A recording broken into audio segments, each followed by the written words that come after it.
कि भारतीय जनता पार्टी के और एनडीए के इस गढ़ में, पटना साहिब में आप सबका दर्शन करने के लिए मैं यहां आया हूं। सबसे पहले राष्ट्रीय चेतना की भूमि, सामाजिक क्रांति की भूमि, ऐसी इस बिहार की भूमि को मैं बहुत बहुत प्रणाम करता हूं और आप सबके लिए हमारे मुंबई में बसने वाले बिहारियों का प्यार भी मैं साथ में लाया हूं। और इस बार तो आप नहीं आ पाएंगे क्योंकि चुनाव है, लेकिन अगले छठ पर मुंबई का निमंत्रण आपको देने को आया हूं। एक बार छठी मैया की पूजा मुंबई में कैसे होती है ये देखने के लिए पधारिए, तो आपके ध्यान में आएगा कि वहां पर भी हमने कोई कमी नहीं रखी है।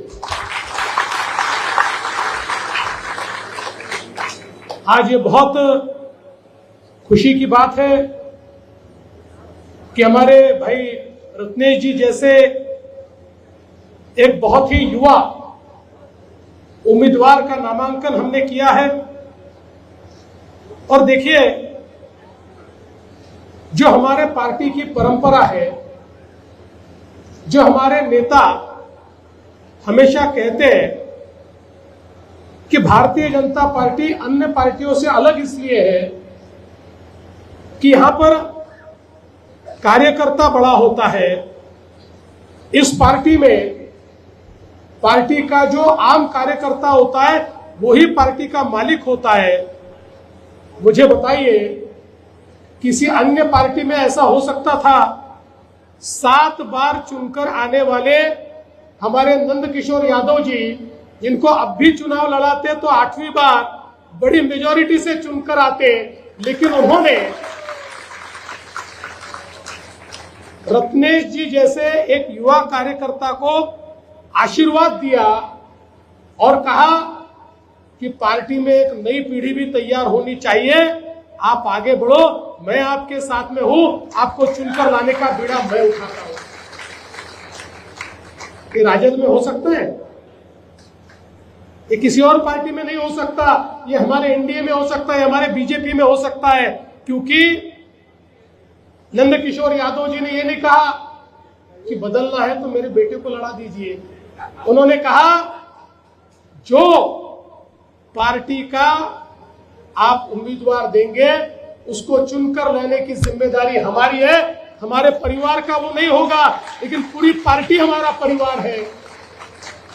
और मैं ऐसा मानता हूं कि उनके जैसे नेताओं के कारण ही आज भारतीय जनता पार्टी देश की सबसे बड़ी पार्टी बन पाई है। जिन्होंने नींव की पत्थर का काम किया, ऐसे हमारे नंदकिशोर यादव जी यहां पर है। और आज हम सब लोग जानते हैं, पिछले कई वर्षों से लगातार यहां पर एनडीए की सरकार चल रही है और अब मोदी जी के, नीतीश जी के नेतृत्व में बदलता हुआ बिहार हम सब लोगों ने देखा है। पिछले चुनाव में मैं प्रभारी के रूप में बिहार में आया था और उसके बाद भी एक आध बार मैं बिहार आया, लेकिन पिछले 5 वर्षों में भी बिहार का जो बदला हुआ स्वरूप मैं देख रहा हूं, मैं ऐसा मानता हूं कि अब बिहार को कोई रोक नहीं सकता। इस तेजी से, इस रफ्तार से बिहार आगे बढ़ रहा है। आज हम लोग देख सकते हैं कि जिस प्रकार से मोदी जी के, नीतीश जी के नेतृत्व में बिहार में परिवर्तन आया। 2005 में जिस बिहार का बजट मात्र 23,000 करोड़ रुपया हुआ करता था, आज 3 लाख करोड़ के पार उसी बिहार का बजट चला गया। और अब बिहार को बीमारू राज्य बोलने की हिम्मत कोई नहीं करता। अब ये बीमारू नहीं, ये जुझारू राज्य है। ये ऐसा राज्य है जो देश के अगड़े राज्यों के साथ अब कंपटीशन में उतरा है। और जिस प्रकार से ये विकास की गति बिहार ने पकड़ी है, मैं ऐसा मानता हूं कि बिहार के आर्थिक सामाजिक इतिहास में ये आने वाले जो 5 साल हैं, ये बहुत ही महत्वपूर्ण साल होंगे। और इन 5 वर्षों में ये बिहार इस प्रकार से, इस गति से आगे जाएगा कि इसको कोई भी रोक नहीं पाएगा, क्योंकि बिहार ने रफ्तार पकड़ ली है।